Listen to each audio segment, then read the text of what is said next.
Did I ever tell you about the time I got invited to hell? I did once, you know. A sapient creature made up of pure hellfire and radiation asked if I wanted to visit his home. Well, myself and the rest of the crew of the distant knowledge.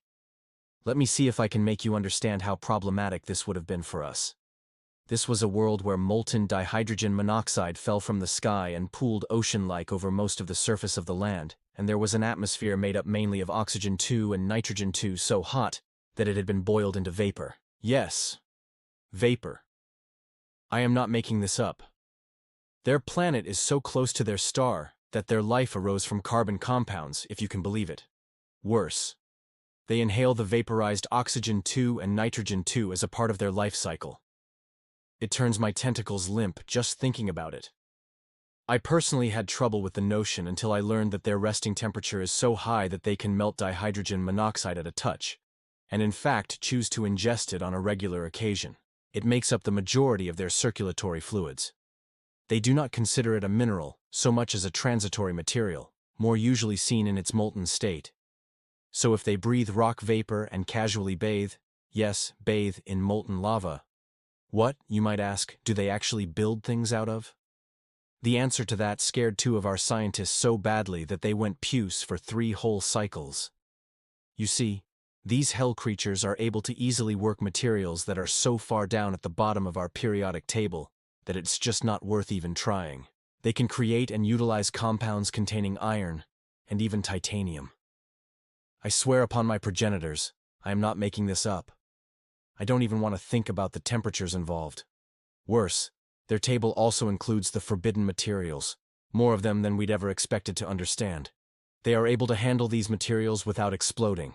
In fact, I'm pretty sure they had samples with them that would have spelled doom to our ship just by coming close to us.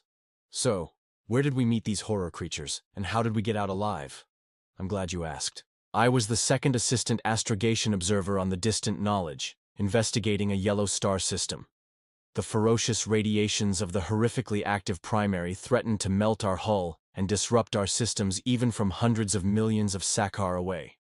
In fact, we would not have come so close, except that there was a gas giant just on the verge of our safe limit that we could hide behind if exterior temperatures threatened to get too high. The gas giant, as predicted, had a very active magnetic field, but we were well shielded. All hail our engineers. So that was actually the least of our problems. It also had a small but significant ring system. Nowhere near as impressive as the next one out, but still interesting. We were charting it, and I was calibrating our backup astrogation sensors when I got a proximity alarm. There had been a heat spike in our near vicinity. Movement, we expected. This was a ring system with moons here and there. Heat was more of a problem. Our systems were handling the star's radiation, but a closer heat source could breach the hull and kill us all without warning. I sounded the alarm, then turned a sensor that way. One of the pieces of the ring, a chunk of ferrous material which I had idly thought possessed an oddly regular appearance, was moving under thrust. Whatever it was using for propulsion sent my temperature gauges off the scale. We were just lucky that it was pointed away from us at the time. Even as I stared at the impossible readouts, the bridge crew reacted and moved us away to a safe distance. The unknown object stopped moving when we evaded them. It was an inanimate object to be sure, but when I focused all the sensors I had onto it, I could clearly see signs of engineering work. If I were not much mistaken, it had sensors as well, and they were trained on us. We paused then and stared at each other. 2 ships from cultures previously unknown to one another, encountering each other around a planet that I was sure neither one of us hailed from. Where they were from, what they knew, what they had to say, I had no idea. But I wanted to know. Things got busy then, busy.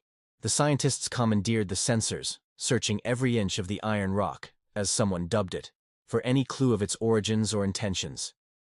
We probed it with careful analysis beams, hoping not to provoke it into attacking. Signals were sent along various frequencies. Scientists argued until they were green in the face over the material composition of the thing. Ferrous alloys were impossible to create or work, so we had to be getting false readings. And then, one of the passive sensors picked up a signal originating from the iron rock, on a frequency that we could not only receive but also replicate. We decoded the signal, a simple numeric sequence, and sent an answer back. The excitement that permeated the distant knowledge was palpable. We were making first contact with a brand new culture, the first such in thousands of star cycles.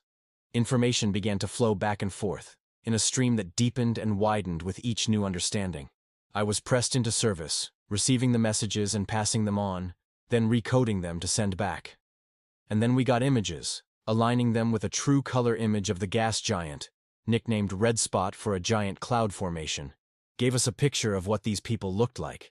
They actually looked pretty interesting. Bipedal, which wasn't totally unusual. 2 limbs for ambulation, 2 for manipulation. Skin of a pinkish color that on you or me would indicate violent nausea, but was apparently normal for them. Extraneous growths on the front and top of the brain case, which was also not unusual. Exterior coverings which suggested they had imperfect internal temperature controls. We arranged for images to be sent back. I was one subject, and I was allowed to wear my graduate honor sash to show them our educational standards. It made me feel extremely strange to know that alien eyes, alien minds, would be examining an image of me. To them, I would represent our species. And then came the most amazing message. They literally invited us to visit their planet. I mean, you know how much of a trust thing that is. Even among the Concordate, member states would spend tens of solar cycles feeling one another out before revealing where their home planets were. But here, these people were, literally saying, "Would you like to come visit?" Would we? Of course we would. Besides, we'd collected all the data we really needed from this gas giant system. Getting away from that horrifically violent yellow star would make us all a lot happier. In all honesty, we wondered what kind of shielding system the Iron Rock had on board to let them just casually soak up all that deadly radiation without suffering multiple system failures. Their drive thrust should really have been a clue there, but we were too excited to see it for what it was. So we asked them where we would be going. Which star system was host to these new and exciting people? The answer stunned us all. This one right here. Accompanying the message, just to prove we hadn't misunderstood, we got an image of the star itself, with a sigil pointing at a tiny blue dot off to the side. That was their planet. That was their planet. That was their planet.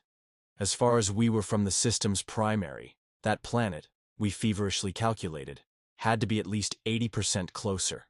It was cheerfully orbiting within a raging inferno of solar energies, surviving a hellish radiation bath that would easily destroy the distant knowledge 10 or 20 times over. And these people came from there? What were they made of? One of the scientists sent a message. We should have asked this sooner. Appended to the message was a request for that very information. In the meantime, we began collating the same data for the reply. You know what we got back? A resting temperature that would melt rocks, a circulatory system that amounted to molten lava, vapor state oxygen and nitrogen as their very breath of life. They were from the very depths of hell, and they had invited us to visit. All in innocence, of course, but that didn't change matters. We would never greet one another face to face, as it were. I would never get to breathe the same atmosphere as the youthful aliens whose images I had received and stared at. Friends we would be, allies even. But never close, never visiting. Well, until now. See, the distant knowledge is shipping out again next week, and I'm going with. Some big brain among the scientists had an idea, and so we've decided to go back and see if we can make contact with them again. Each side is going to construct telepresence robots of the other side and visit by proxy in that way. It is going to be clunky and probably won't work nearly as well as they hope it will. But it's a proof of concept. I've been tapped to run one of the robots from our side. I get to wear the suit. I get to walk with humans. Wish me luck.